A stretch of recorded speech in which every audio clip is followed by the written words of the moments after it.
Hello everyone. So once again welcome to online class of SSC Telugu. So ఈ వీడియోలో మనం వచ్చేసరికి 9th సెప్టెంబర్ షిఫ్ట్ 2 యొక్క అనాలిసిస్ అనేది చూడబోతున్నాం. సో ఇదొక బ్రీఫ్ అనాలిసిస్ అన్నమాట. మనం ఎక్కువ డెప్త్లో వెళ్ళాల్సిన అవసరం లేదు.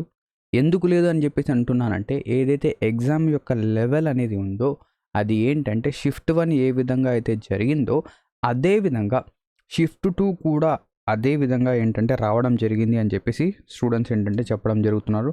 సో ఓవరాల్ మన ఎగ్జామినేషన్ అనేది షిఫ్ట్ 2 అనేది కూడా ఈజీ నుంచి మోడరేట్ వరకే ఉంది. అంటే హార్డ్ అనేది టచ్ చేయడం లేదు.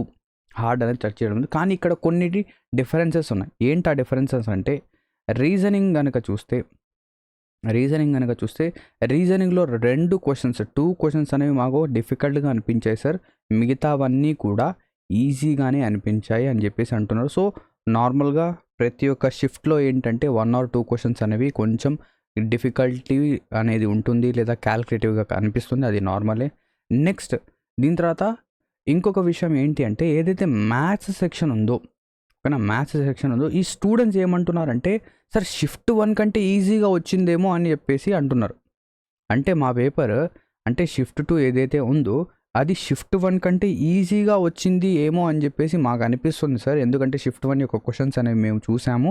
సో దాంతో కంపేర్ చేస్తే మాది ఇంకా ఈజీ, అంటే ఈజియర్ సైడ్, అంటే మ్యాథ్స్ అనేది కొంచెం ఈజియర్ సైడ్ అనేది వస్తుంది అని చెప్పేసి మనం చెప్పొచ్చు. ఓకేనా.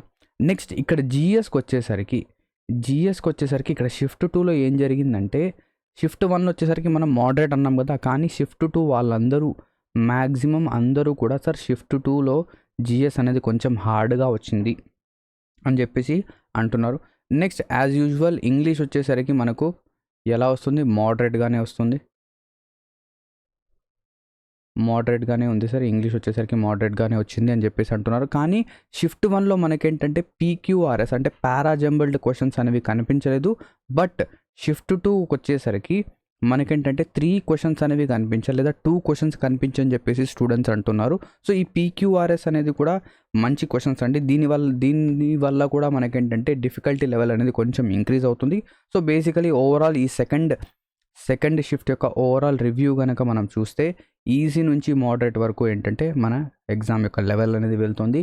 బట్ ఇక్కడ మనము కొంచెం ఆశ్చర్యపోతున్నాం ఏంటంటే, మ్యాథ్స్ అనేది ఈజీగా వస్తుందని చెప్పేసి స్టూడెంట్స్ అంటున్నారు.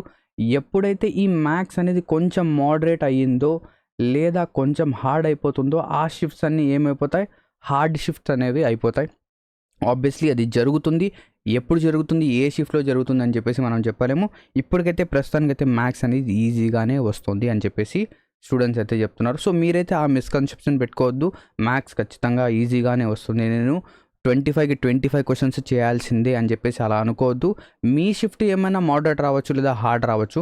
హార్డ్ షిఫ్ట్ కనుక అయితే 20 క్వశ్చన్స్ లేదా 18 to 19 క్వశ్చన్స్ చేసినా మంచిదే. ఓకేనా. సో మీరేం చేయాలి అంటే, ఏదైతే మీకు పేపర్ అనేది వస్తుందో అది నేను నా యొక్క 100% అనేది నేను ఎగ్జామ్లో ఇస్తాను అని చెప్పేసి అలా ప్రిపేర్ అవ్వండి. ఎటువంటి టెన్షన్స్ అనేది పెట్టుకోవద్దు. టెన్షన్స్ పెట్టుకుంటే మీరు పర్ఫామ్ అనేది చేయలేరు. ఓకేనా. సో ఇక్కడితో ఈ వీడియో అనేది ఎండ్ అవుతుంది. Thank you very much for watching this video and have a great day ahead.